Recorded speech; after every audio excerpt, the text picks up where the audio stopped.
नमस्कार मित्रों। रमेश चंद्र शाह जी पर केंद्रित इस एकाग्र में आप सभी का हार्दिक स्वागत है। यह इस एकाग्र की छठी कड़ी है और इसमें हमारे साथ सुपरिचित रचनाकार उर्मिला शिरीष जी उपस्थित हैं। आप सभी मित्रों की ओर से उनका हार्दिक स्वागत। धन्यवाद अर्पण जी। मित्रों, हम जानते हैं कि रमेश चंद्र शाह जी कई विधाओं में लिख रहे हैं। कविता, उपन्यास, यात्रा वृत्तांत, डायरी, कई विधाओं में आलोचना, निबंध आदि। आज की इस कड़ी में हम लोग उनकी कहानियों पर बात करेंगे, खास तौर से उनके दूसरे कहानी संग्रह मुहल्ले का रावण में संकलित कहानियों पर। जब उनके कहानी संग्रहों की यहाँ पर चर्चा हो रही है तो एक बार मैं प्रसंगानुसार उनके कुछ कहानी संग्रहों के नाम यहाँ पर रखता चलूं। जंगल में आग, मुहल्ले का रावण, मानपत्र, थिएटर और गेटकीपर। इसके अतिरिक्त इन कहानी संग्रहों से चयनित कुछ कहानियों के संचयन भी हैं, उनके नाम मैं यहाँ पर छोड़ रहा हूं। तो मित्रों, आज हम उर्मिला जी को सुनेंगे और मुहल्ले का रावण संग्रह में संकलित जो विभिन्न कहानियां हैं उस पर खास तौर से चर्चा होगी। इसलिए भी कि इन कुछ एक कहानियों के माध्यम से रमेश चंद्र शाह जी का कथाकार किस तरह से उभर कर हमारे सामने आता है। क्योंकि उनकी कहानियों की एक बड़ी संख्या है तो जानबूझकर इस विषय को इस तरह से फोकस्ड करके रखा गया है। इस संग्रह में संकलित उनकी कहानियां हैं, एक बार नाम सुन लें ताकि आगे के वक्तव्य में एक तत्काल संदर्भ के लिए कुछ सुविधा हो। वे कहानियां हैं आशा की कहानी, हीरा आदमी, मुहल्ले का रावण, उसका सच, रनिंग कमेंट्री, जाड़े की एक दोपहर, डंक, उत्तरकांड, गंगा जल, विस्फोट और मकर संक्रांति। मित्रों, उर्मिला शिरीष जी भोपाल में रहती हैं और लंबे समय से शाह साहब से जुड़ी हुई हैं, पूरे शाह परिवार से। उन्होंने रमेश चंद्र शाह जी पर लिखा है, ज्योत्सना मिलन जी पर लिखा है और एक शहर में होने के कारण एक वर्षों का संग साथ भी सहज रूप से विकसित हो चला है। इसके अतिरिक्त उर्मिला जी स्पंदन साहित्य समारोह जैसे एक महत्वपूर्ण आयोजन कर्म से भी जुड़ी हुई है। उसके बहाने विभिन्न साहित्यकारों के बीच सेतु का काम भी कर रही हैं। कृतियों को सम्मानित करना, कृतिकारों के पाठ रखना आदि कई महत्वपूर्ण कार्यों से जुड़ी हुई है। ऐसे कई अवसरों पर और कुछ महाविद्यालय की गोष्ठियों में, रचना पाठ जैसे अवसरों पर वे लगातार रमेश चंद्र शाह जी को बुलाती आई हैं। तो इस वक्तव्य में मैं उम्मीद करता हूं कि कुछ संस्मरणात्मक अंश भी होंगे।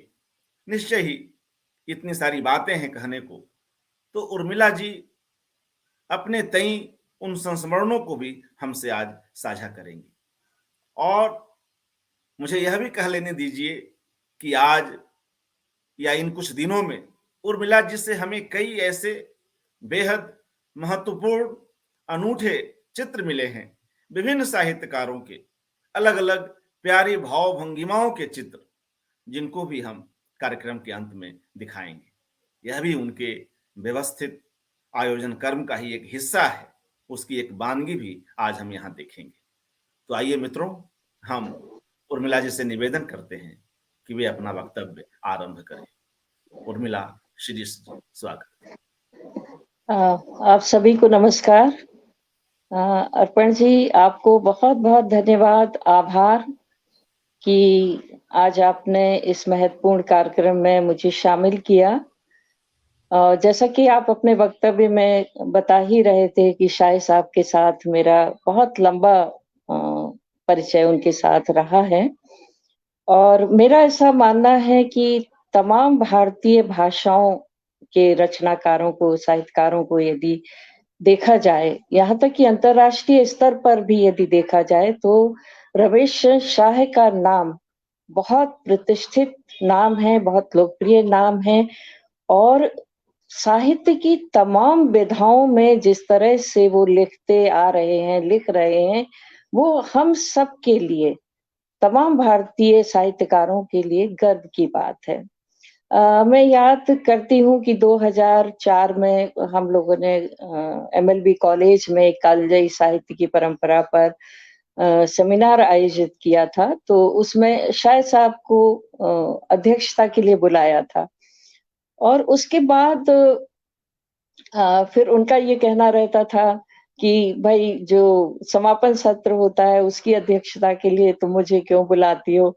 तो आप जानते हैं कि शाह साहब को पान खाने का बहुत शौक है, तो मैं उनको हमेशा बोलती थी कि नहीं आपके पान की व्यवस्था हो जाएगी।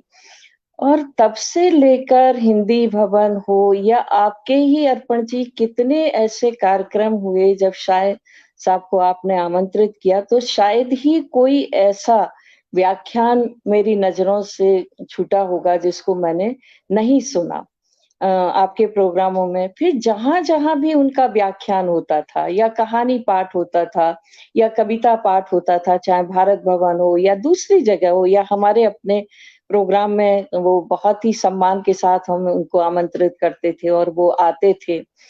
तो उन सब में शाह साहब को मैंने देखा है, जाना है और जैसा मैंने ज्योत्सना जी मेरी बहुत अच्छी मित्र रही हैं और शम्पा हैं, राजुला हैं, इन सबके साथ भी मेरा लगातार ख़ासकर शम्पा से रहता है। तो शाह साहब का जो व्यक्तित्व है, कितने मतलब एक कहना चाहिए कि सादगी से भरा हुआ व्यक्तित्व है उनका और जब भी बातचीत करो, जब भी मिलो, तो उनके साथ जितनी देर हम लोग बैठते हैं, उतनी देर साहित्य की तमाम धाराओं का, तमाम ऐसी विधाओं के बारे में बातचीत होती है, साहित्यकारों के साथ उनके जो संबंध हैं, बहुत घनिष्ठ जो संबंध हैं, वो तमाम प्रसंग हैं। फिर वो पारिवारिक बातें भी वो करते हैं। 2 यात्राएँ मैंने उनके साथ की, एक वर्धा की थी और एक गुवाहाटी में हम लोग साथ में गए थे। वहाँ हम लोगों का कहानी पाठ था, उनका व्याख्यान था। तो शाह साहब को हरी मिर्च बहुत ज़्यादा पसंद है खाने के साथ और वो इतनी अच्छी यात्रा रही थी कि हम लोग फिर कहते थे कि सर फिर से हम लोग कहीं चलेंगे, हरी मिर्च लेकर चलेंगे। तो ये इतनी आत्मीयता उनके साथ हमारी रही है। दूसरा फिर जब वो कविता पाठ करते हैं या कहानी पाठ करते हैं, तो कहानी पाठ करने की जो कला शाह साहब की है, उससे हम लोग बहुत ज़्यादा अभिभूत रहे हैं, बहुत ही ज़्यादा। वो इतने सहज ढंग से, इतने सुंदर ढंग से कहानी या कविता का पाठ करते हैं कि बस आप अभिभूत होकर उनको सुनते रहें और जब वो अपने व्याख्यान देते हैं, तो ऐसा लगता है कि ज्ञान का साक्षात एक कोश एक शाह साहब के रूप में हमारे सामने है। ऐसा कौन-सा विषय है, चाहे वो दर्शन हो, अध्यात्म हो, धर्म हो, साहित्य हो, देशी साहित्य हो, भारतीय भाषाओं का साहित्य हो, विदेशी साहित्य हो बहुत सारे उन्होंने व्याख्यान दिए या आलोचना पर बातचीत हो या निबंधों पर बातचीत हो या उनके डायरी पर बातचीत हो या उनके उपन्यासों पर, ऐसी कौन-सी विधा है जो शाह साहब की लेखनी से अछूती रही हो?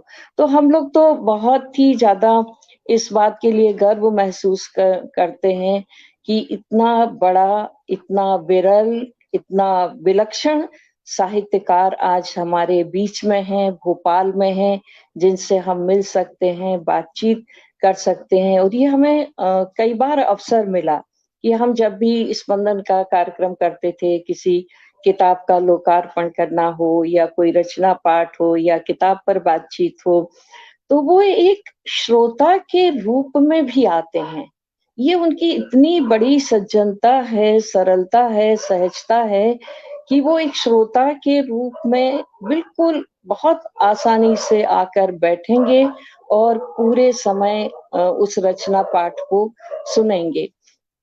तो ये आजकल जो हम देखते हैं कि जिसमें हम साहित्यकार का नाम होता है, उसी प्रोग्राम में जाना और दूसरों को ना सुनना, ये ये प्रायः देखा जाता है, लेकिन शाह साहब में ये बात नहीं है। उनके अगर कोई पसंदीदा साहित्यकार हैं, चाहे वो छोटा हो, बड़ा हो, उम्र में छोटा हो, नया हो, वो उतनी ही तन्मयता के साथ एकाग्र होकर बैठ के उसकी रचनाएँ सुनते हैं, उसका व्याख्यान सुनते हैं और कहीं किसी भी तरह की एक डिसिप्लिन, एक अनुशासन वो भी उनसे सीखने की चीज़ है कि किस तरह से साहित्यिक जो आयोजन होते हैं और उसमें किस तरह से अच्छे श्रोता के रूप में हम अपनी सहभागिता करते हैं या सुनते हैं।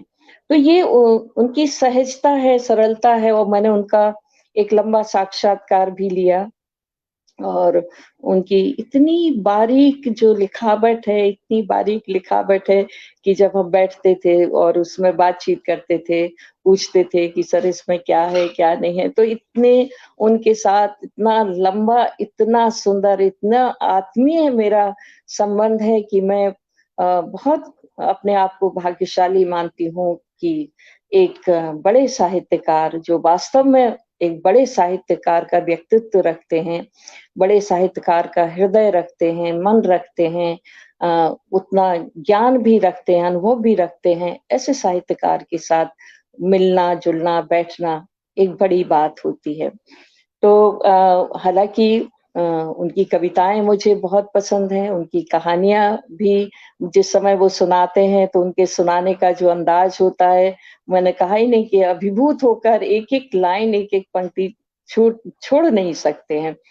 और इस समय मुझे यही लग रहा था कि बहुत सारे लोग उनके तमाम उपन्यासों पर बात करेंगे या यात्रा वृत्तांत पर या निबंधों पर या दूसरे उनकी जो भी लेखनी की विधाएँ हैं, उन पर बात करेंगे, तो मुझे कथाकार के रूप में उनकी कहानियाँ ही लेना चाहिए और उनकी लगभग पूरा साहित्य मेरे पुस्तकालय में है उनका, तो मैंने उनका एक जो कथा संग्रह है, मोहल्ले का रावण, उसको मैंने चुना कि इसमें जो कहानियाँ हैं, उन कहानियों कुछ मैंने सुनी भी हैं और उन कहानियों को मैं दोबारा पढ़ूँ और उनसे दोबारा गुज़रूँ और समझूँ कि एक बड़े कथाकार का जो कथा शिल्प है, जो कथा संरचना है, जो उनकी कथा की दुनिया है, उससे गुज़रना अपने आप में कितना अनूठा अनुभव है। तो ये कुछ ऐसी बातें थी जो कभी मतलब नहीं भुलाई जा सकती हैं और निरंतर चलेंगी, जिस तरह से शाह साहब से मिलना-जुलना, बातचीत है, संवाद है। तो आज ख़ास चीज़ की रमेश चंद्र शाह की कहानियाँ, वो भी मोहल्ले का रावण को मैंने लिया है और एक शीर्षक दिया है रमेश चंद्र शाह की कहानियों में जीवन राग। क्योंकि जब भाषा में देखते हैं, शिल्प में देखते हैं, उसकी संरचना देखते हैं, उसमें जीवन की विविधताएँ देखते हैं, जीवन के विभिन्न रूपक जिस तरह से गढ़े हुए वो देखते हैं, तो मुझे लगा कि ये शीर्षक शायद इन कहानियों के लिए उपयुक्त होगा। तो थोड़ा-सा कुछ लिखा है, मैं समय का ध्यान रखते हुए भी उसको आपके सामने रखती हूँ। शाह साहब की कहानियाँ पढ़ते हुए मुझे बार-बार उनकी कहानियों के पात्र याद आते हैं। वे पात्र जिन्हें शाह साहब ने बड़ी बारीकी के साथ गढ़ा है। उन पात्रों के साथ हम यात्रा करते हैं, उनके जन्म स्थान की, पहाड़ों की, वहाँ की भौगोलिक संरचना की, परिवेश की, मोहल्लों की, दुकानों की, बाज़ारों की, साथ ही वे पात्र हमें ले जाते हैं स्मृतियों की धाराओं में, जिन्होंने पाठकों का मन, हृदय और आत्मा को अप्लावित कर दिया है। ये कहानियां जीवन बोध की, आत्मबोध की, भावबोध की कहानियां हैं। इन कहानियों में हमारे समाज का, परिवार का, परिवेश का, मानवीय संबंधों का इतना स्वाभाविक चित्रण हुआ है कि उन पात्रों का मनोविज्ञान सहज ढंग से समझा जा सकता है। ये पात्र हमारे समाज का बहुविध यथार्थ सामने रखते हैं। चाहे आशा की कहानी के आशा और परमेश्वरी हो, मोहल्ले का रावण के कादिर मियाँ हो, या उत्तरकांड के बाबू और माँ हो, या गंगा जल का मैं थानेदार या संत बाबा, मनुष्य तो मनुष्य, यहाँ तक कि बाजार, कस्बा, मोहल्ला भी किसी पात्र से कम महत्व और प्रभावशाली नहीं है। शाह साहब की कहानियों में कस्बे का जिक्र, मोहल्ले का जिक्र, बाजार का जिक्र, दुकानों का जिक्र और तमाम तरह की ऐसी चीजों का, तो एक पात्र के रूप में वो तमाम चीजें मुझे उनकी कहानियों में दिखाई देती हैं। मोहल्ले के रावण में कुल 11 कहानियां हैं। अर्पण जी ने भी अभी उनका जिक्र किया। आशा की कहानी, हीरा आदमी, मोहल्ले का रावण, उसका सच, रनिंग कमेंट्री, जाड़े की एक दोपहर, डंक, उत्तरकांड, गंगाजल, विस्फोट और मकर संक्रांति। इन कहानियों में पात्रों का व्यक्तित्व पढ़ने वालों के दिमाग पर इस कदर व्याप जाता है कि उन्हें आप विस्मृत कर ही नहीं सकते। वहीं एक बहुत ही खूबसूरत चीज जो इन कहानियों को विशिष्ट बनाती है, वो है परिवेश का बहुत ही सघन, बहुत ही सधा हुआ जीवंत चित्रण वो करते हैं। परिवेश शाह साहब की कहानियों की बहुत बड़ी ताकत है, बहुत बड़ी पहचान है, बहुत विरल रूप में परिवेश चित्रित हुआ है। परिवेश, बोलता हुआ परिवेश, जिसमें भारतीय परिवारों, खासकर भारतीय समाज की परंपराएं, संस्कृति, स्वभाव, रंग, मनुष्य का उससे आत्मिक जुड़ाव और उसके साथ ही जुड़ी उसकी स्मृतियां इन कहानियों में बहुत तरह से, बहुत कई रूपों में आई हैं। यहाँ मैं निर्मल वर्मा का एक कथन उनकी कहानियों पर जो उन्होंने लिखा था और जो मुझे लगा कि बहुत महत्वपूर्ण है और मुझे यहाँ पर रखना चाहिए। तो निर्मल वर्मा उनकी कहानियों के बारे में लिखते हैं, इन कहानियों का सत्य दुनिया से लड़कर नहीं, अपने से लड़ने की प्रक्रिया में दर्शित होता है। शाह ने अपनी कई कहानियों में एक थके हारे मध्यम वर्गीय हिंदुस्तानी की बातूनी आत्मा की गहन अंतर्मुखी स्तर पर व्यक्त किया है, उस डाकिये की तरह जो मन के संदेश से आत्मा को, आत्मा की तकलीफ देह को और देह की छटपटाहट मस्तिष्क को पहुंचाता है।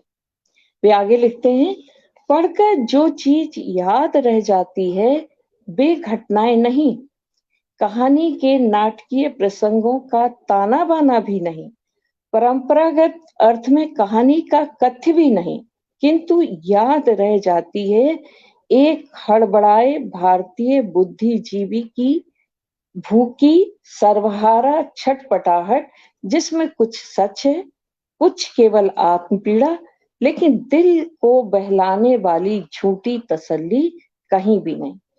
कितनी बड़ी ये बात निर्मल वर्मा शाह साहब की कहानियों के बारे में कहते हैं कि दिल को दहलाने वाली झूठी तसल्ली उनकी किसी भी कहानी में देखने को नहीं मिलती। यानी ये जो सच्चाई है समाज की, मनुष्य जीवन की, वो सच्चाई उनकी कहानियों में अलग अलग रूपों में आती है।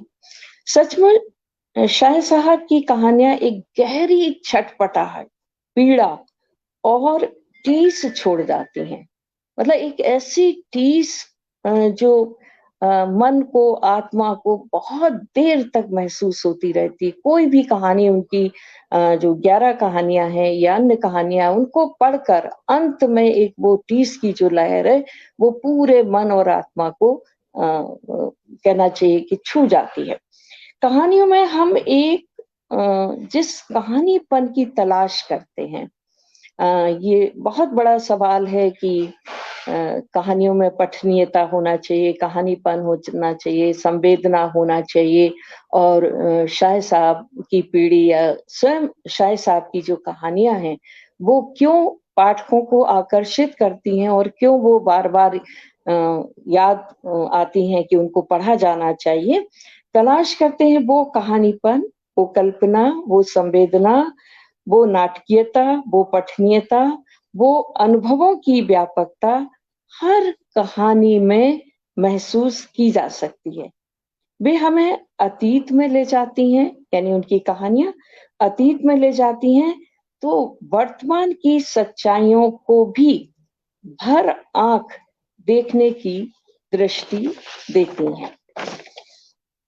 शाह साहब की कहानियों में छिन्न-भिन्न होता सामाजिक ढांचा उन मानवीय मूल्यों और संबंधों की याद दिलाता है, जो भारतीयता की अवधारणा को एक स्वरूप देता है।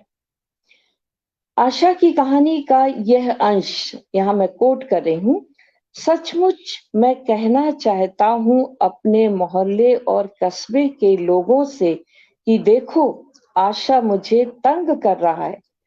आज 10-15 साल से हाथ धो के मेरे पीछे पड़ा हुआ है कि मेरी कहानी लिखो, मेरी मुक्ति तभी होगी। देखो, तुम्हारे मोहल्ले वालों ने मेरे लिए कुछ भी नहीं किया। मैंने जो कुछ बिगाड़ा था, अपना बिगाड़ा था। उनका मैंने क्या बिगाड़ा था? मैं मोहल्ले को जगाता हूँ, अपने कस्बे को जगाता हूँ। कहो आशा की कहानी कहो, अपने आशा भगत की कहानी कहो। ये आशा उसका अंश था। ये अंश मैंने यहाँ इसलिए कोट किया है कि यहाँ कस्बा है, मोहल्ला है, लोग हैं और है सामूहिकता, जो हमारे भारतीय समाज की एक बहुत बड़ी पहचान मानी जाती है। यह एक लंबी कहानी है और इतने सुंदर ढंग से दोनों पात्रों के जीवन की कहानी को शाह साहब कहते हैं कि ये दोनों ही पात्र ज़हन में बैठ जाते हैं, गहरे बैठ जाते हैं, चाहे वो आशा हो या फिर परमेश्वरी हो। हीरा आदमी के रमू काका और लच्छू काका यहाँ भी स्थानीयता के जितने रंग, जितने रूपक हो सकते हैं, वो कहानी को बेहद जीवंत बना देते हैं। एक-एक पंक्ति इस कहानी की सीधे मन मस्तिष्क में उतरती है। बारीक से बारीक चीजों को कहानी में यूं तराश देना कि पूरा परिदृश्य आंखों के सामने साकार हो उठता है। और ये कहानी की ताकत असल में होती क्या है कि कहानी आपके भीतर, पाठक के अंदर कैसे उतरती है और कैसे याद रहती है। क्योंकि कहानी तो जीवन का एक हिस्सा है या एक अंश है या पूरा कहना चाहिए कि परिवेश हो सकता है, विचार हो सकता है, घटना हो सकती है। तो उन सारी तमाम चीज़ों को शाह साहब अपनी एक-एक कोई भी एक कहानी उठा के देख लीजिए, कैसे वो रेशा, रेशा, रेशा बुनते हुए चलते हैं। मोहल्ले का रावण शाह साहब की बहुत ज़्यादा पढ़ी जाने वाली, बहुत चर्चित, बहुपठित, बहुप्रशंसित कहानी है और जिसका पाठ भी मैंने उनकी खुद जुबानी सुना है। इसका प्रमुख पात्र कादिर मियाँ का चरित्र एक यादगार चरित्र है। कभी भी हम कादिर मियाँ के चरित्र को नहीं भूल सकते हैं। पूरा उसकी जो व्यक्तित्व की संरचना है, उसके हाव-भाव हैं, उसका स्वभाव है, उसकी जो आदतें हैं, उसका काम-काज है और उसकी मोहल्ले में जो स्थिति है, ऐसे किरदार जो संप्रदाय धर्म से बढ़कर केवल और केवल अपने काम से जाने जाते हैं। पर उन्हें भी कहीं न कहीं शाह साहब जो एक सच्चाई बताते हैं कि अपमान का मखौल का सामना करना पड़ता है। कादर मियाँ का शहर छोड़कर चले जाना कई तरह के सवाल खड़े करता है और ये ऐसे सवाल हैं जिनसे हम आज भी रूबरू हो रहे हैं। उसका सच कहानी गहरे आत्मबोध को उकेरती है। इसमें डायरी का भी मतलब डायरी शैली को भी उन्होंने लिया है, जिसमें व्यक्ति अपने परिवेश, अपने कस्बे को लेकर बहुत ज़्यादा द्वंद्वग्रस्त रहता है। और इसकी 2 लाइनें मैं दे रही हूँ। कहाँ हैं बेरंग, बेस्वर, बेआकार जिन्होंने मुझे जीवन की और खुद मेरे होने की पहली-पहली पहचान मुझे कराई थी। यानी यहाँ पहचान की जो एक संकट है या जो चीज़ें जिस तरह से लुप्त होती जा रही हैं, जिस तरह से हम उनको बचाने की कोशिश में लगे हुए हैं। एक बहुत ही खूबसूरत कहानी शाह साहब की है उत्तरकांड, जो पिता-पुत्र के बीच के संबंधों को बहुत ही सूक्ष्म धाराओं पर, अंतर धाराओं पर, भाव धाराओं पर उकेरती है। गहरी संवेदना का एहसास ये कहानी करवाती है। माँ का अपने पिता के घर के साथ जुड़ाव और वर्तमान घर में उनका अस्तित्व और वो पारंपरिक स्त्रियाँ जो अपने होने का एहसास जो घर की बुजुर्ग की तरह वहाँ पर हैं, के साथ जो वो पारंपरिक स्त्रियाँ जो अपने होने का एहसास गालियाँ देकर, कोसकर, नुक्ताचीनी करके निकालती थीं या निभाती थीं।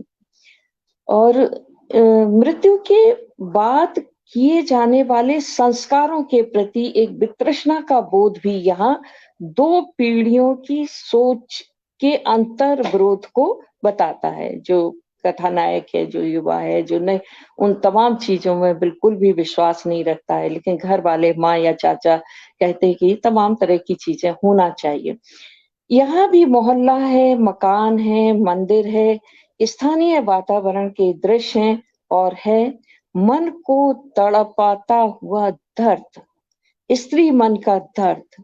वाल्मीकि रामायण के उत्तरकांड का संबंध कथानायक के जीवन से जुड़ा हुआ है। यहाँ मैं कोट करती हूँ, तो क्या वह इसीलिए आज 25 बरस बाद फिर से उसी पोथे को लेकर बैठा था कि शायद अब कुछ समझ में आ जाए।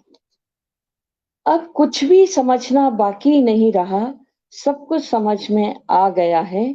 मंदिर में जो बाँचते सुनते हैं, वे कुछ भी नहीं जानते, कुछ भी नहीं समझते हैं।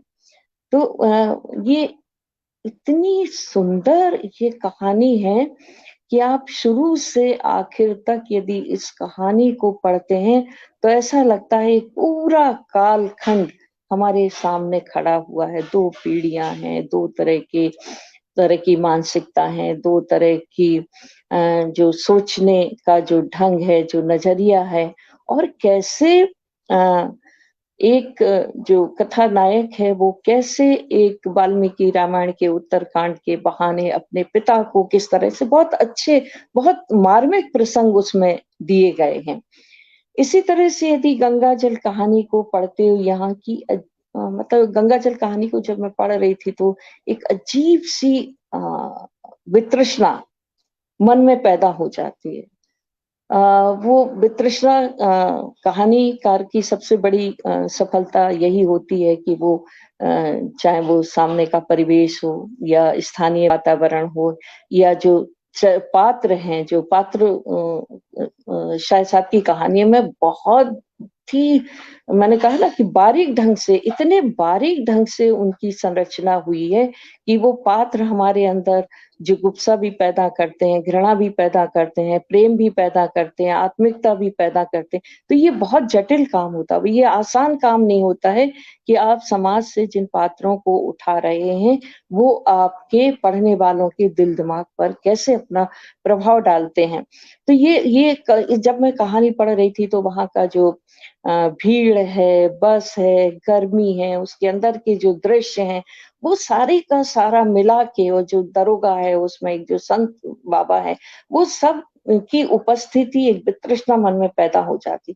धर्म और नकली साधु संतों की समाज में पैठ देखकर लगता है कि आज भी भारतीय समाज धर्म के नाम पर चलने वाले झूठ, पाखंड और मिथ्याभिमान को बहुत ज्यादा महत्व देता है, उससे बहुत प्रभावित होता है, उसका बहुत ज्यादा असर उस पर पड़ता है। शाह साहब ने इन तमाम चीजों को बहुत ही सशक्त ढंग से इस कहानी में अभिव्यक्त किया। वो बहुत मजे हुए कथाकार हैं, उपन्यासकार हैं, तो इस तरह की जब चीजें आती हैं तो वो एक एक मैंने कहा ना कि जैसे कोई बुनकर एक अपनी चादर को धीरे धीरे धीरे धीरे बहुत कलात्मक ढंग से बुनता है, इसी तरह से चाहे उनकी भाषा हो, चाहे शब्द हो, चाहे दृश्य हो, चाहे परिवेश हो, उस चीज को वो इतनी बारीकी से लेकर आते हैं कि लगता है कि ये तो सामने ही चीजें मेरे सामने ही है। यह आम जनता की तकलीफ कोई मायने नहीं रखती, बल्कि साधु संतों के साथ पुलिस की उदंडता, क्रूरता, अमानवीयता उभरती है। एक बच्चा प्यासा रोता है, बिलखता है, गिर पड़ता है, तब भी साधु बाबा इसलिए पानी जो कि गंगा जल है नहीं देता है क्योंकि किसी को देने का, उसका जो भक्त है या देने का वायदा वो कर चुका है। उसी गंगा जल को एक गोरा जो अमेरिकन पर्यटक है एक झटके के साथ उठाकर उस बच्चे को जो प्यास के कारण रो रहा था पिला देता है। यह एक मानवीय पक्ष था, कहानी में जो है एक मानवीय पक्ष था जो सही मायने में धर्म से आना चाहिए। या जो साधु संत वास्तव में जो साधु संत हैं तो उनमें तो इतनी मानवीयता होती ही है कि वो पीड़ित लोगों को, प्यासे लोगों को देखकर वो चीज नहीं, लेकिन ये जो नकली ढोंगी जो साधु संत हैं वो उस चीज से जरा भी उनके ऊपर फर्क नहीं पड़ता है कि लोग कैसे परेशान हो रहे हैं या बच्चा प्यास से तड़प कर रो रहा है। पर तथाकथित धार्मिक लोग मानवता का सही मायने में अर्थ जानते ही नहीं है। मानवीय संवेदना और परिस्थितियों से उपजा विद्रूप, विरोध, शोक सभी कुछ इन कहानियों में व्याप्त है। इन तमाम कहानियों में अगर कोई समस्या है तो समस्याओं के पीछे स्थानीय परिस्थितियों से उपजी बनी बसी फैली मानवीय जीवन की संरचना है जो वर्षों से हमारे भारतीय समाज में का एक हिस्सा रही, अभिन्न अंग रही है, जिसमें एक के बाद एक पीढ़ी उसको जीती है, फिर आने वाली पीढ़ी कहीं उसका विरोध भी करती है लेकिन उसको स्वीकार करते हुए भी उसको विवश, भले ही वो विवश क्यों ना हो लेकिन उसको स्वीकार करते हुए जाना पड़ता है। जैसे कि उत्तरकांड में कथानायक अपनी माँ की तमाम बातों के लिए उसका विरोध करता है, समझाता है, सब कुछ करता है, लेकिन माँ अंततः उन चीजों को नहीं ही मानती हैं। तो ये पारिवारिक और सामाजिक, मानवीय और अमानवीय होने के बीच छींचती संवेदना है, एक बौद्धिक चिंतन है, तो कहीं कहीं दर्शन, अध्यात्म और अस्तित्वगत चेतना की उजली रेखाएं भी इन कहानियों में यहाँ वहां बिखरी पड़ी हैं। सारी कहानियों में यदि विद्रूप है, समस्याएं हैं, विरोध है, अमानवीयता है या बिल्कुल वास्तविकता है या सच्चाई है या यथार्थ है, लेकिन कहीं ना कहीं शायद साहब एक मानवीयता का, मानवीय संबंधों का, मानवीय मूल्यों का एक उजला पक्ष इस रूप में लाते हैं कि वो एक सुंदर कहानी के रूप में हमारी स्मृतियों में बस जाती है। शायद साहब की कहानियों में कहने की जो कला है, कहानी कहने की जो कला है, सबसे शुरू में मैं जो कह रही थी कि कहानी पाठ करना, कहानी की कहन की जो शैली है वह यह कहानी के शिल्प को अनूठा बना देती है। आप देखिए कि वो जितने बड़े कवि हैं उतने और उनकी जितनी कविताएं सुनने में अच्छी लगती हैं, याद रहती हैं, और कई बार उनको हम पढ़ सकते हैं, उनको सुन सकते हैं। इसी तरह से उनकी कहानियों में जो कहन की एक जो कला है, वो उनके कहानी शिल्प को अनूठा बना देती है। उनकी कहानियों में व्यंग का, कटाक्ष का, अनकहा, चोट करता प्रहार भी है। वो चोट भी करते हैं, चाहे वो धर्म हो, या एक जगह के जब वो भीड़ को देखते हैं, या संत बाबा की जो बात सुनते हैं, उसे एक श्लोक का अर्थ पूछते हैं, फिर वो अमेरिकन पर्यटक से कहते हैं कि ये अध्यात्म है, यानी वो नकली जो झूठा जो अध्यात्म है, उस पर वो एक व्यंग्य सा, जो उनकी कई कहानियों में अनायासी पाठकों को भीतर चुभन और अ, हास्य भी पैदा कर देता है। जैसे आप मोहल्ले का रावण के में जब शुरुआत ही कहानी की होती है, वहाँ सब्जियों का जिस तरह से वो ज़िक्र करते हैं और उनके बताते हैं कि किस उसमें चिकनाई कैसी है, उसको छील कर देखा जाए तो उसका नाम कैसे पड़ा। तो ये बड़ा एक हल्का-सा मतलब हास्य भी पैदा कर। शाह जी चूँकि एक आलोचक हैं, निबंधकार हैं, दार्शनिक हैं, अध्यात्म के गहरे अध्येता हैं, उपन्यासकार हैं और बहुत अच्छे कवि हैं।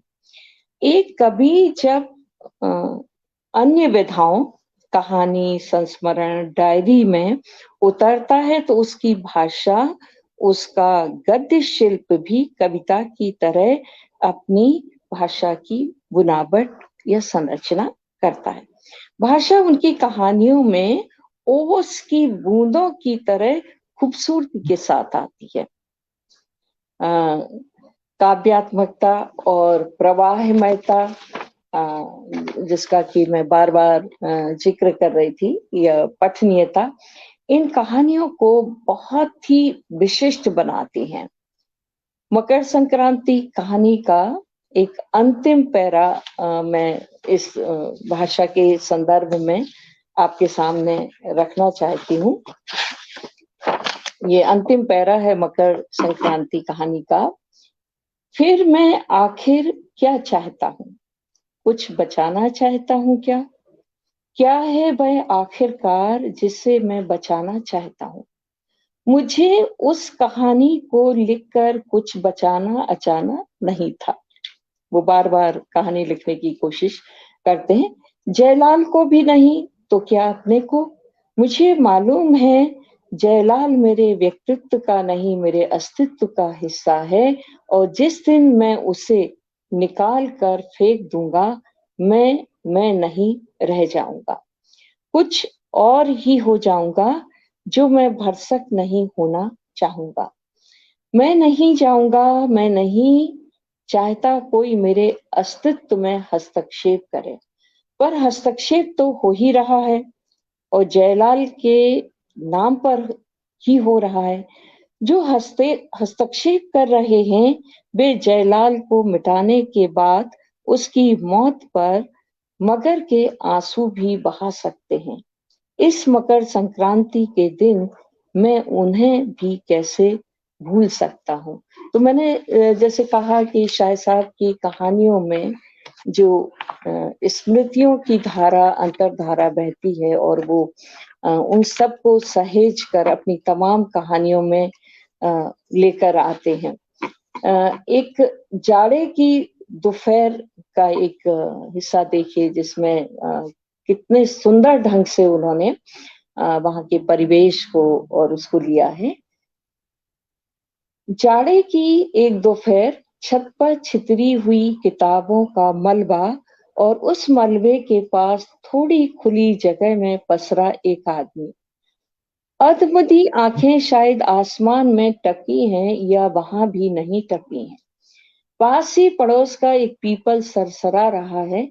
आदमी पर उसका असर लोरी सा हो रहा है। कहना मुश्किल है वह कितना जगा हुआ है और कितना सोया हुआ। शायद हल्की सी ऊंघ हो। अचानक पीपल बड़े जोरों से बजने लगा। देखिए, पीपल बजने लगा।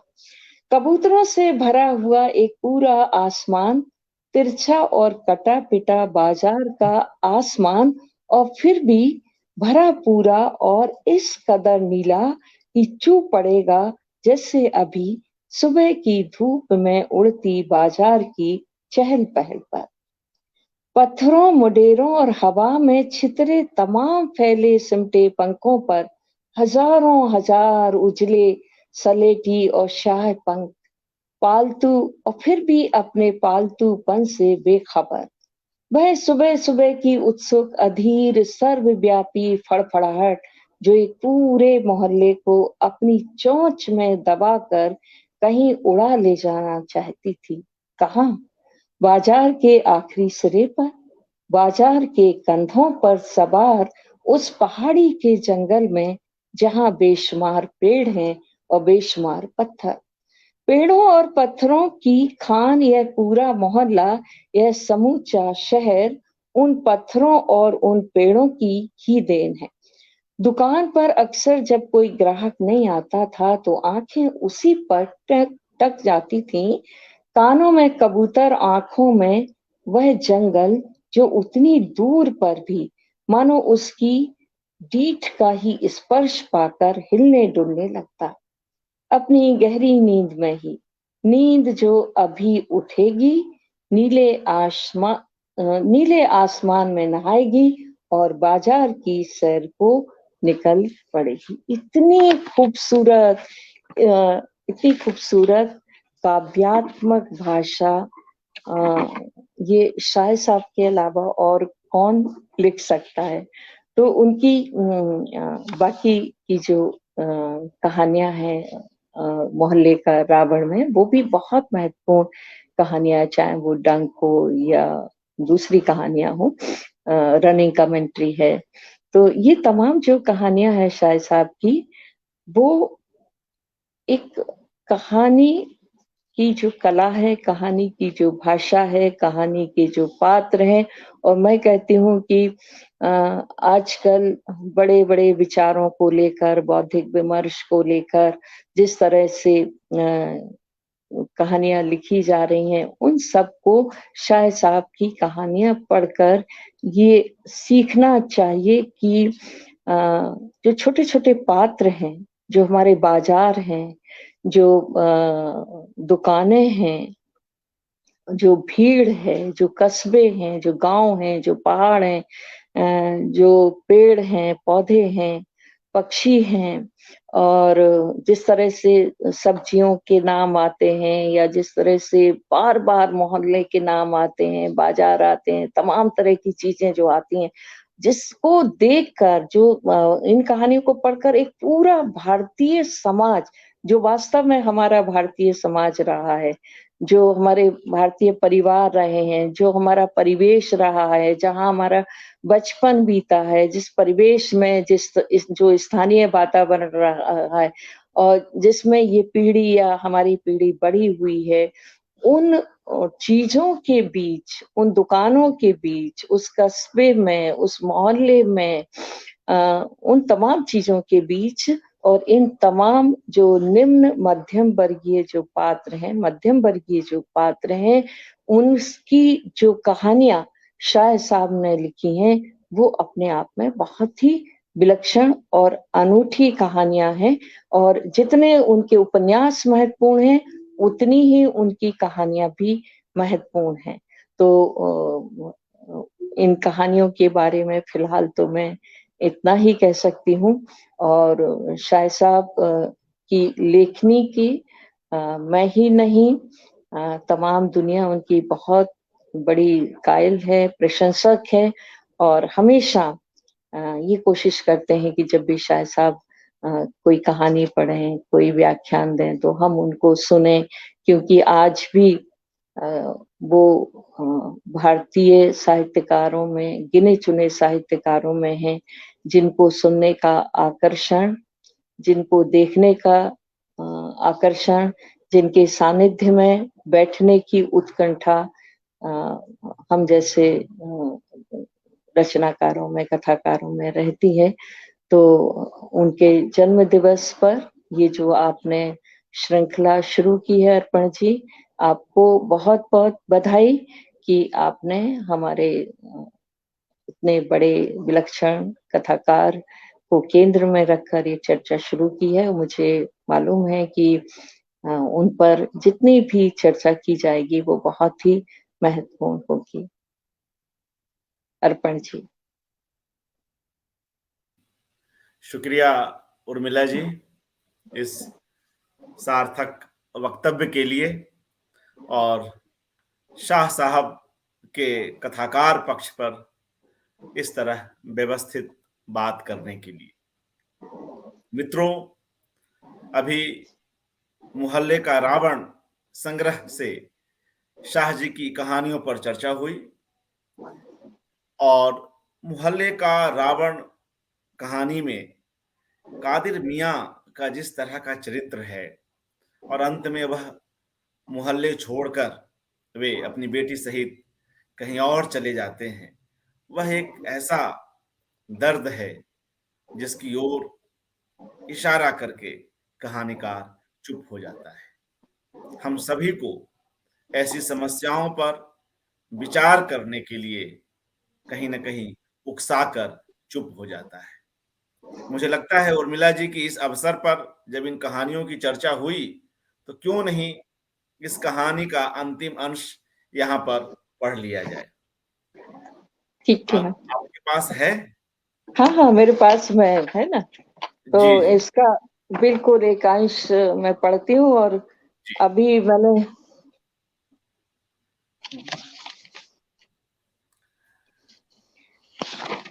एक अंतिम अंश यहाँ से ले सकती हैं। आंखों देखा, कानों सुना, हाल इतना ही है। हाँ। जी, जी। तो वह यदि समय हो तो एक पेज और ले लूं? ले लें। नहीं। हाँ, मैंने समय के कारण ही कुछ थोड़ा-सा अपना जी, वक्तव्य थोड़ा वो कर जी, दिया था। ले तो लें। जी, जी। ले लूं क्या? हाँ, हाँ, ले लें। समय है आपके पास बिल्कुल? जी, जी। देख लें अगर अच्छा, आपको सुविधा हो तो कोई दिक्कत नहीं। अच्छा। अ, मेरे पास से गुजरे उन्हें 5 मिनट भी नहीं हुए होंगे कि एक ज़ोरों का हल्ला सुनाई दिया और कादिर मियाँ का चीखना। मैं उस वक़्त सचमुच चिंचिड़ा अ, तौल रहा था। 1 सेकंड में मेरी समझ में आ गया कि चिचड़ा एक फट-फटुआ के बीच ज़ोरों की ठन गई है। ग्राहक को निपटाकर मैं दुकान से कूदा तो क्या देखता हूँ कि दोनों फट-फटुआ ब्रदर्स कादिर मियाँ पर पिले हुए हैं और तड़ातड़ उन्हें मारे जा रहे हैं और कादिर मियाँ अपने को संभालने की कोशिश करते हुए गालियाँ बके जा रहे थे। अगले ही क्षण मैंने देखा कादर मियाँ चीखते हुए अपनी दुकान की ओर भागे जा रहे हैं और एक फट-फटुआ थोड़ी दूर तक उनका पीछा करके वापस लौट रहा है। मोहल्ले के सारे दुकानदार अपनी दुकानों के आगे खड़े तमाशा देख रहे हैं।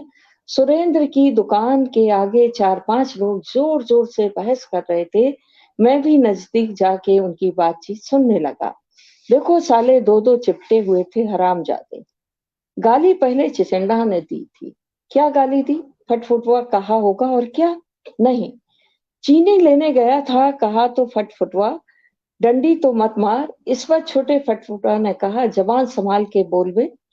फिर फिर चिंचिड़ा ने कहा, चिंचिड़ा तेरा बाप होगा। इतने में बड़ा भाई भीतर से निकल कर आया और बोला, साले का सौदा बंद कर दो। चल साले, अभी इसी वक्त हमारा 2 महीने का हिसाब चुकता कर। अच्छा तो फिर चिंचिड़ा क्या बोला? चिंचिड़ा सारे मोहल्ले को सुनाते हुए चीखने लगा, देखो साले का कल के छोकरे मुझे धौंस बता रहे हैं। अरे सालो तुम्हारे बाप के जमाने से सौदा खा रहा हूँ। कभी एक पैसा भी तुम्हारा बकाया रखा हो तो कोई कह के तो देखे जरा। बड़े फटफुटवा से तो इसकी बहुत ही पटती थी। फिर चिंचिड़ा ने चीनी का कूड़ा ऐसी की तैसी इस फटफुटवे की कहते हुए दुकान में फेंक मारा। बस बड़ा भाई आपे से बाहर हो गया और बाहर निकल के उसने चिचड़ा को कॉलर पकड़ के इतनी जोर का धक्का मारा कि चिचड़ा जमीन पर गिर पड़ा। उसने उठ के उसे माँ की गाली दी और एक आध हाथ भी रसीद कर दिया। बस फिर दोनों भाई चिंचड़ा पर टूट पड़े। नाक से खून बह रहा था। तुमने देखा? इतने सारे लोग खड़े तमाशा देख रहे थे। जब फटफुटवा ने धक्का दिया तो तुमने रोका क्यों नहीं? मैं क्यों बीच में पढूं? गाली खानी थी क्या? आंखों देखा कानों सुना हाल इतना ही है। सुना बाद में लोग एक एक करके कादर मियाँ के पास जमा हुए और हर एक ने उन्हें यही राय दी कि थाने में रपट कर दो। फटफुटवा के मारे मोहल्ले में जीना हराम हो गया, कुछ तो सबक मिले उसको। सुना सबकी सलाह सुनने के बाद कादर मियाँ ने लोगों से कहा, ठीक है मैं रपट लिखाता हूँ, आप लोग भी जिनने देखा है मेरे साथ चलिए। हाँ हाँ, क्यों नहीं, क्यों नहीं करते हुए सुरेन, महेन, भीकम सिंह, टीकम सिंह और सारे शुभचिंतक खाना खाने चले गए। कादिर मियाँ ने सफेद टोपियों का गट्ठर बांधा और घंटा 2 घंटा इंतजार करके निकल पड़े। दिन भर सूफिया अकेली सिसकती रही। रात काफी देर में कादर मियाँ लौट के आए और फटफुटवा को नींद से बाहर निकाल के उसका हिसाब चुकता कर दिया। सुबह पूरे मोहल्ले ने आश्चर्यचकित होकर देखा, कादर मियाँ की दुकान खाली पड़ी है और बाप बेटी दोनों का कहीं पता नहीं। पता चला इस्माइल अलीगढ़ वालों ने अपनी कोठी में एक कमरा खाली करके कादर मियाँ को दे दिया है। इस्माइल अलीगढ़ वाले हमारे कस्बे के रईसों में हैं, पासिंग शो की एजेंसी उनके पास। उसके बाद हफ्तों तक कादिर मियाँ हमारे मोहल्ले में नहीं दिखाई दिए और एक दिन सबने सुना वे अपनी सूफिया को लेके शहर के शहर छोड़ के चले गए। इस्माइल साहब का कहना था कि कादिर मियाँ को उनके किसी रिश्तेदार ने काशीपुर में दुकान खुलवा दी है। पर मोहल्ले के लोगों का, खासकर लालू सेठ का कहना था कि इस्माइल अलीगढ़ वालों से कादिर मियाँ की कभी पट ही नहीं सकती थी। कादिर मियाँ इस हादसे के बाद ना तो मोहल्ले में रहना चाहते थे, ना इस्माइल खां साहब का एहसान उठाना चाहते थे। लिहाजा उन्होंने शहर ही छोड़ दिया। भगवान जाने सच्ची बात क्या थी। मुझे सिर्फ इतना याद है कि उस साल दशहरे में हमारे मोहल्ले का रावण नहीं बना, 9 की जगह सिर्फ 8 रावणों का जुलूस निकला। ये जो अंतिम 3-4 लाइनें हैं अर्पण जी, कितनी गहरी पीड़ा हम पाठकों के अंदर छोड़ देती है, कितने सवाल छोड़ देती है ये कहानी। एक ऐसा जैसे कहते हैं ना कि धमक पैदा हो गई है पढ़ते हुए, इसका समापन करते हुए।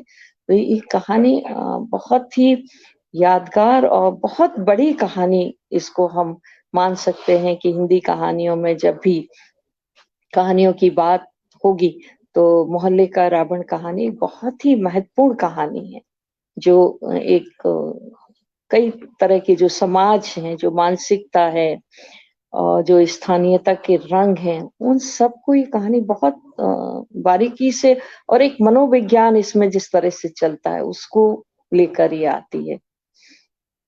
जी अद्भुत कहानी है ये। जी। और कादिर मियाँ और उसकी बेटी सूफिया हुँ, का यूं मोहल्ला छोड़कर जाना कहीं न कहीं सच। सामाजिक समरसता और जो धर्म आधारित सौहार्द का जो एक हुँ, अपना एक सनातन भाव है, जो गंगा हुँ, जमुनी तहजीब है, उसके कमतर होने की भी निशानी है। उस हुँ, ओर भी लेखक इशारा करता है। इशारा कर और बहुत सारे ऐसे प्रसंग इसमें दिए हुए हैं कि कादिर मियाँ कब-कब, क्या-क्या बनाते हैं। मतलब कहीं कोई चाहे कोई त्योहार हो, किसी तरह का उनका वो नहीं है। सारा उनके जीवन की पूरी लाइफ़ का इसमें बहुत अच्छा जी, मतलब चित्रण शाह साहब ने किया है। किस तरह से बेरोज़गार होकर फिर वो टोपी बनाने का वो करते हैं और किस तरह वो अंत में जो कहते हैं ना कि 8 ही रावण का जुलूस इस बार निकलेगा। जी, तो ये आज जिन चीज़ों से हम जूझ रहे हैं इस समय तो ये कहानी और भी ज़्यादा प्रासंगिक हो जाती है। कहते हैं ना कि लेखक क्यों प्रासंगिक है? तो एक जी। ऐसी कहानी बहुत बड़ी कहानी है जो अपनी प्रासंगिकता बताती है, हमारे समाज की एक असलियत को, एक सच्चाई को सामने लाती है।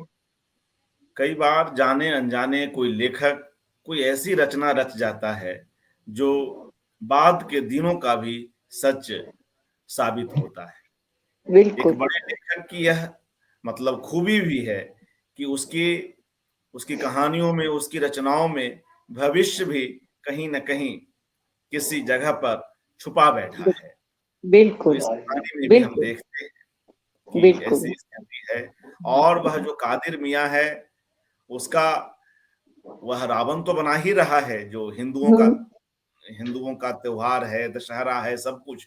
जो शहर का एक रईस मुस्लिम परिवार है, वहां हुँ, भी कहानीकार यह संकेत कर रहा है कि उससे भी उसकी नहीं पड़ती है। वह हुँ, जो सहज रूप से, वह तो एक धर्मनिरपेक्ष व्यक्ति है, उसको दोनों ही धड़ों से, दोनों ही समुदायों से समान रूप से प्रेम है।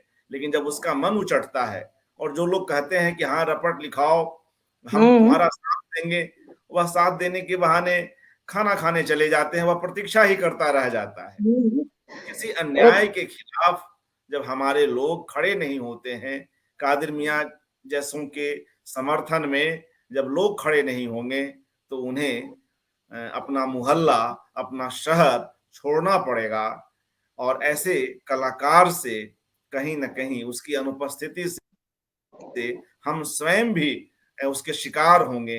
कहीं न कहीं हमारे जीवन में भी कुछ कमतरी के भाव आएँगे और ऐसे कादिर मियाँ को कई-कई लोग याद करते रहेंगे। याद तो करते यह रहे एक और आप हाँ, बीच में देखिए कितने छोटे-छोटे कि वो अपनी बेटी सूफिया के साथ जलेबी वो खा रहे, खोचे की मिठाई बना रहे हैं, रावण बना कितने छोटे-छोटे ऐसे प्रसंग हैं, जो हमारे आपसी संबंधों को, समरसता को, सौहार्द को, सांप्रदायिक सौहार्द को बताते हैं, जो एक बड़े मानवीय समाज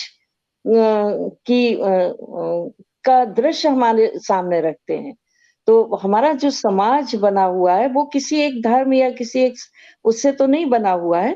तो एक जो बड़े समाज की समरसता से भरे हुए, मानवता से भरे हुए जिस समाज की हम कल्पना करते हैं या जो समाज होना चाहिए, उस समाज में से जब इस तरह के कादिर मियाँ जैसे लोग यदि चले जाएँ, तो ये एक बहुत बड़ा कहना चाहिए कि पीड़ा है, प्रश्न है और एक खालीपन भी है, कादिर मियाँ का जाना और उस मनुष्यता पर भी और हमारी जो सांस्कृतिक जो धारा है, जो हमारी गंगा-जमनी जो संस्कृति जिसे हम कहते हैं, उसमें कहीं न कहीं एक प्रश्न चिन्ह भी वो लगाते हैं।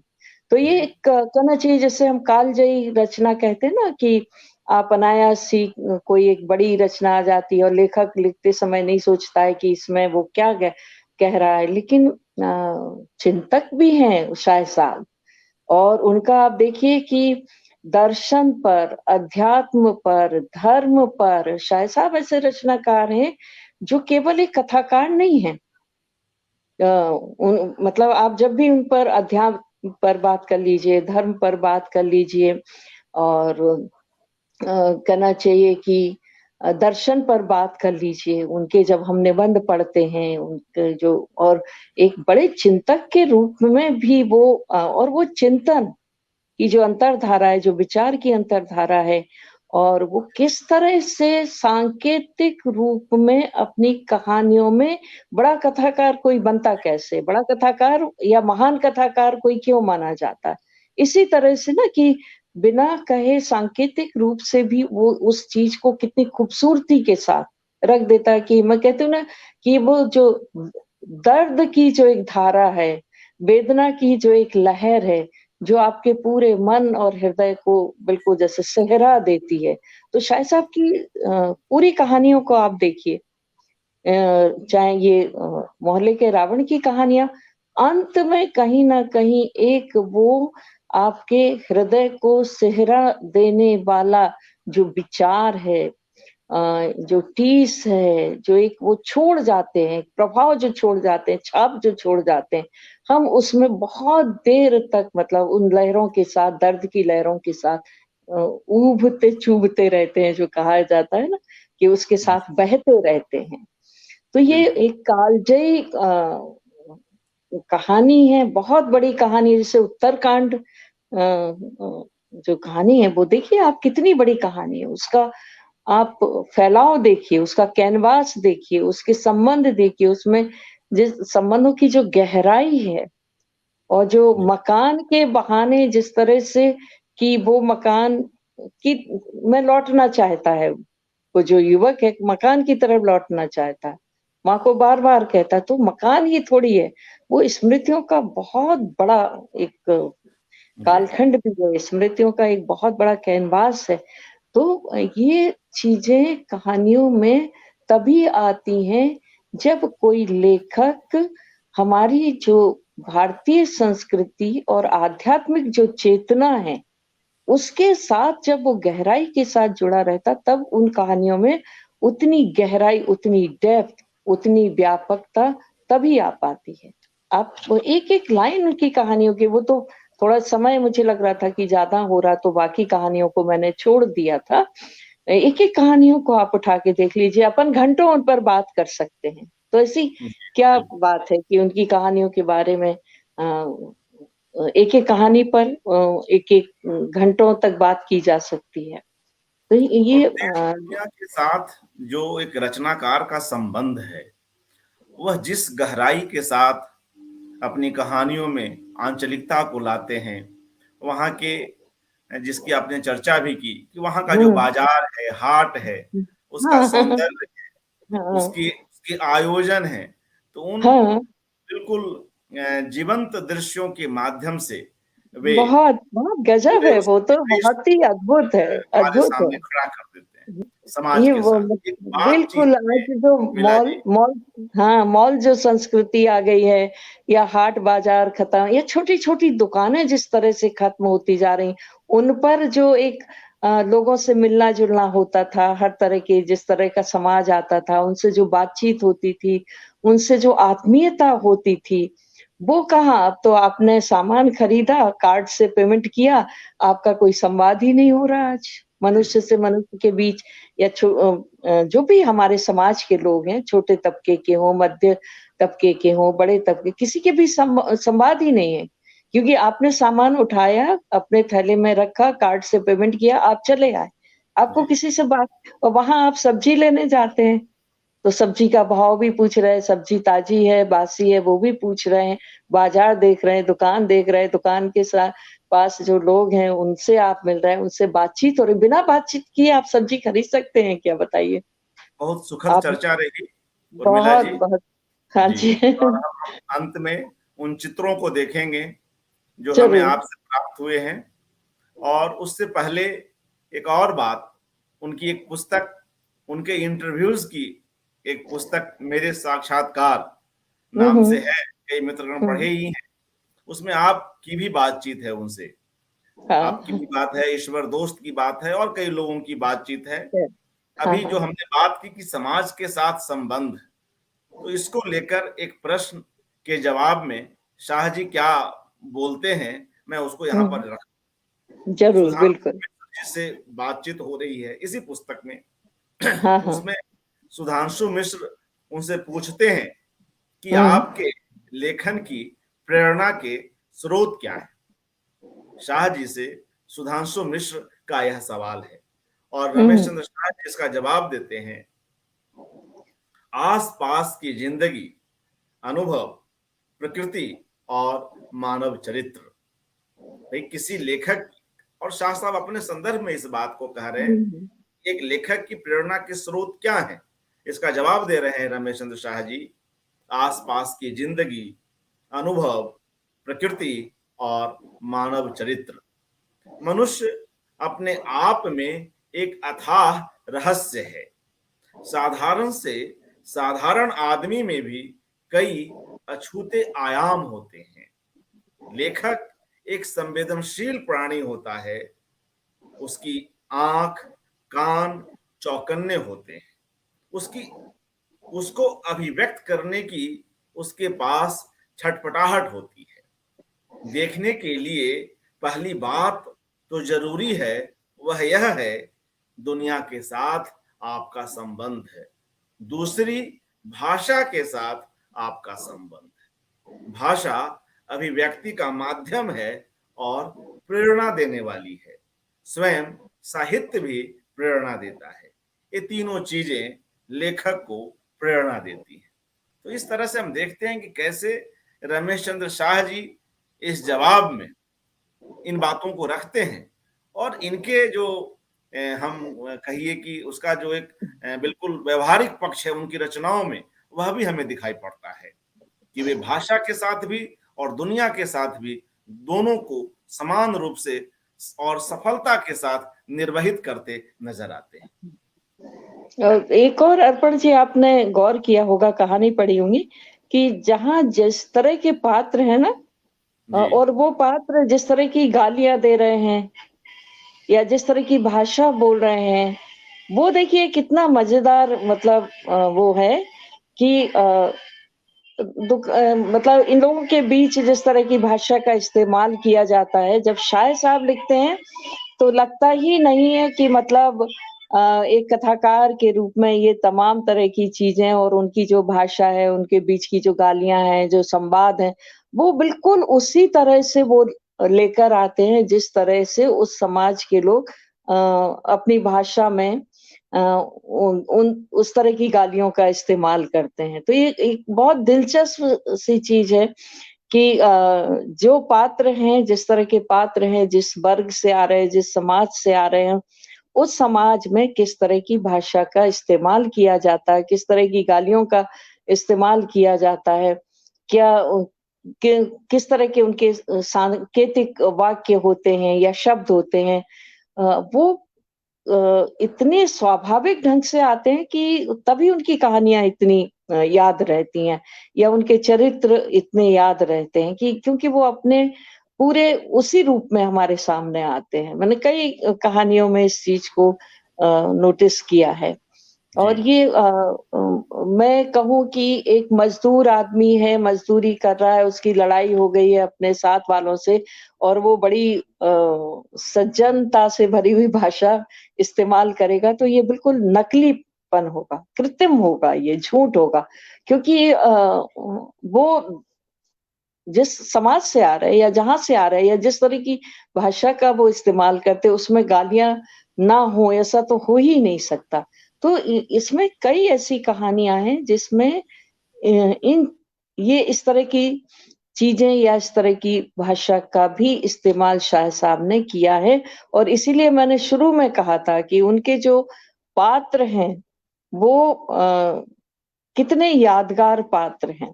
कैसे पाठकों के मन मस्तिष्क में रहने वाले, ठहरने वाले, स्मृति के साथ चलने वाले ये पात्र हैं।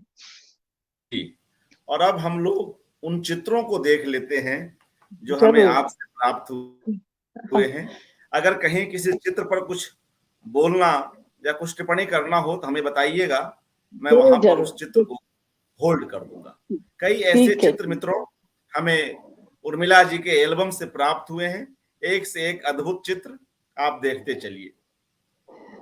ये एक किताब का विमोचन था, संगीता जी गुंदेचा के कविता संग्रह का विमोचन था, उसमें शाह साहब आए थे, तो मैं शायद मोबाइल से कुछ पढ़ रही हूँ, देख रही हूँ, तो उसमें बैठे हुए हैं, वो उनकी मुद्रा जो रहती थी और हमेशा आँखें बंद करके वो सुनते थे और बिल्कुल ध्यानमग्न। मैंने कहा ना कि उनसे अच्छा श्रोता तो कहीं मिलेगा ही नहीं, वो जितने ध्यानस्थ होकर सुनते हैं, तो इसमें भी वो मुद्रा देखिए कि कितने उससे ध्यान में डूबे हुए वो बैठे हुए हैं और मैं संचालन कर रही थी, तो वहाँ और ये वही लोकार्पण वाला है।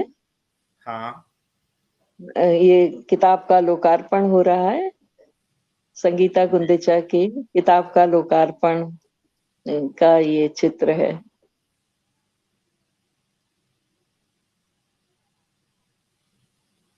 और ये स्पंदन संस्था जो मेरी संस्था है उसकी तरफ से हम लोग एक स्पंदन कथा शिखर सम्मान देते हैं, तो शाह साहब को भी दिया गया था और ये हम लोगों का सौभाग्य है कि उसको उन्होंने स्वीकार किया, तो जी इसमें वो हैं, जी। शाह साहब हैं, संतोष जी हैं और चित्र थोड़ा गोविंद मिश्र हैं गोविंद शायद। मिश्र जी, बिल्कुल। हाँ, गोविंद मित्र हैं और हाँ, और गायत्री हैं। जी ये उस समय का आप हैं, फोटो है। हाँ, मैं हूँ मैं मैं हूँ। ये उषा किरण खान जी, ये उषा रमेश किरण चंद्र खान है।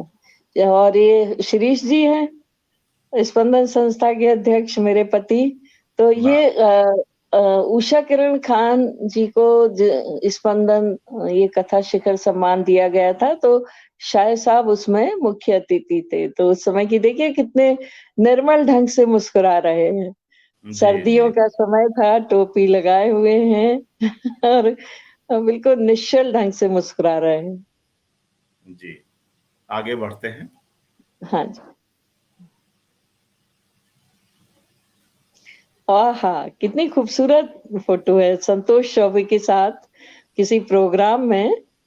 देखिए कितने कोई ऐसा लग रहा है कि क्या बात कर रहे हैं, इन दोनों ही से पूछना पड़ेगा कि किस बात पर आप कि किस बात पर आप लोग मुस्कुरा रहे हैं। वाह! ऐसी कौन ऐसी कौन-सी रहस्यमयी बात है जो हम लोग नहीं सुन जी, पा रहे हैं। और राजेश ये जोशी जी, शाह जी, हाँ, मंजूर एहतेशाम। मंजूर एहतेशाम ये उसी समय का शुरू में जैसे बैठते हैं ना, तो उसी समय का है फ़ोटो पीछे है ये। अखिलेश जी भी दिखाई दे रहे हैं। हाँ, पीछे वो भी दिखाई दे रहे हैं। जी, ये मंजूर और एहतेशाम और वाह! शाह जी। कितनी खूबसूरत फ़ोटो है ये। हाँ, ये मंजूर इसलिए हमने कहा एहतेशाम कि जी ये अमूल्य हैं, ये अमूल्य हाँ, धरोहर हैं और आपने तो अभी खजाने से कुछ कुछ एक ही टुकड़े निकाले हमारे हैं पास कुछ हाँ, कुछ एक तो चित्र ये भेजे हैं। हाँ, जी, तो ये मंजूर एहतेशाम को वही कथा स्पंदन कथा शिखर सम्मान मिला था। तो शाह साहब हैं, तो देखिए दोनों कितने प्रसन्न मुद्रा में हैं। जी, मंजूर साहब मंजूर साहब की इतनी खूबसूरत फ़ोटो है जी। ये। और और ये उसी समय का है देखिए मुझे बहुत ही कम समय मिलता है, संचालन करती हूँ ना मैं, हुँ, तो हुँ, कभी-कभार ही मौका मिलता है कि वो किसी का स्वागत करूँ। पवन करण दिख रहे हैं, चौबे जी हैं, मंजूर साहब हैं, यतीन्द्र मिश्र का छोटा हल्की-सी झलक इसमें दिख रही है, हुँ, हुँ। आगे आधा के चित्र चेहरा में हैं, आगे के हाँ। चित्र में भी आते हैं। हुँ, हुँ। जी,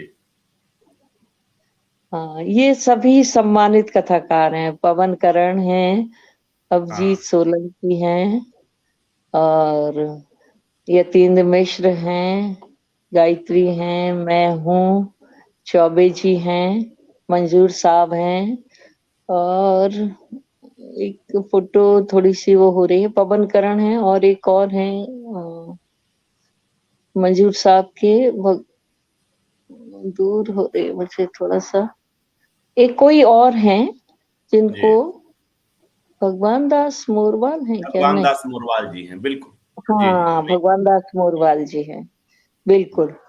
तो ये उसी समय का लिया गया फ़ोटो है। जी, तो बीच में शाह साहब खड़े हैं।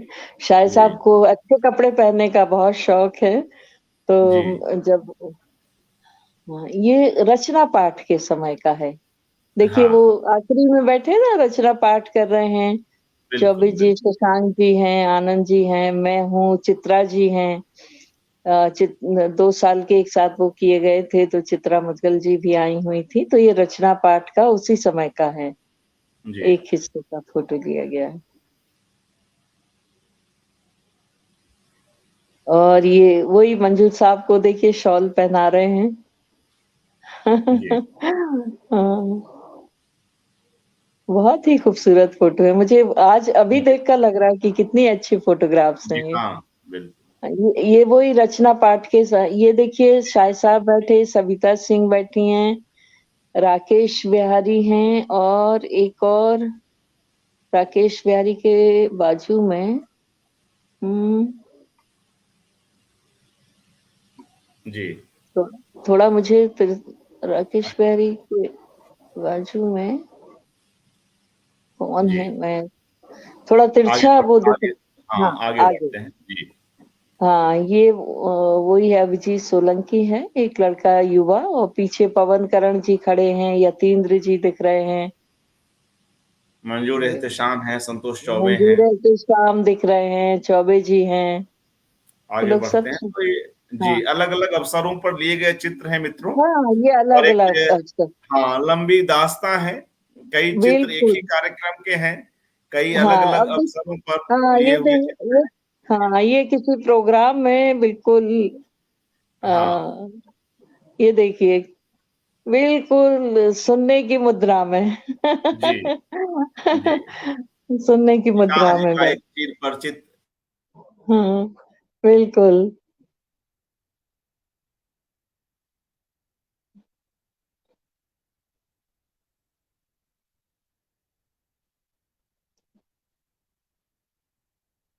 और आगे?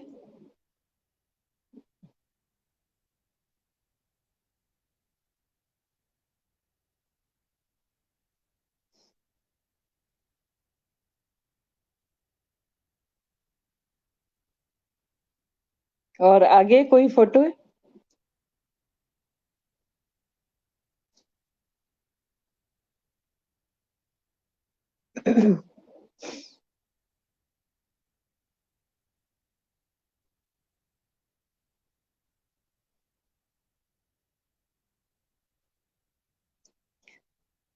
तो सारे फ़ोटोग्राफ्स हो गए?